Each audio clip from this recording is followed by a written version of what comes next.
అల్లు అర్జున్ పేరు దేశవ్యాప్తంగా మారుమోగిపోవడానికి కారణం పుష్ప 2 అని ప్రత్యేకంగా చెప్పాల్సిన అవసరం లేదు. ప్రస్తుతం పాన్ ఇండియా స్టార్గా మారినటువంటి బన్నీ భార్య స్నేహారెడ్డి సైతం సోషల్ మీడియాలో చాలా యాక్టివ్గా ఉంటూ మంచి ఫాలోయింగ్ని ఏర్పరచుకుంది.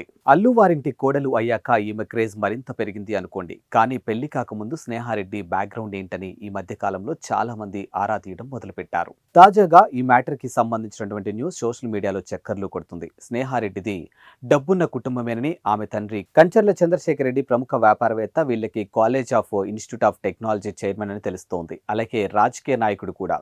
ఇక స్నేహ యుఎస్ఏలో ఎంఐటి నుండి ఎలక్ట్రానిక్స్ మరియు కమ్యూనికేషన్స్ ఇంజనీరింగ్లో బ్యాచిలర్ మరియు కంప్యూటర్ సైన్స్లో మాస్టర్స్ పట్టా పొందారు. అనంతరం తమ కంపెనీలో డైరెక్టర్గా వర్క్ చేశారు. పెళ్లి తర్వాత సొంతంగా పీకాబు అనే ఆన్లైన్ ఫోటో స్టూడియో ఏర్పాటు చేసింది. ఈ రెండు వ్యాపారాలతో పాటు సోషల్ మీడియాలో ఇన్ఫ్లుయెన్సర్ గాను పలు ఉత్పత్తులకు బ్రాండ్ అంబాసిడర్గా ఉన్నటువంటి స్నేహ పనిచేస్తోంది. ప్రస్తుతం తెలుగు రాష్ట్రాల్లో మోస్ట్ సక్సెస్ఫుల్ మహిళా వ్యాపారవేత్తల్లో ఒకరిగా కొనసాగుతున్నటువంటి స్నేహారెడ్డి నికర ఆస్తుల విలువ సుమారుగా 50 కోట్లు ఉంటాయని అంటున్నారు.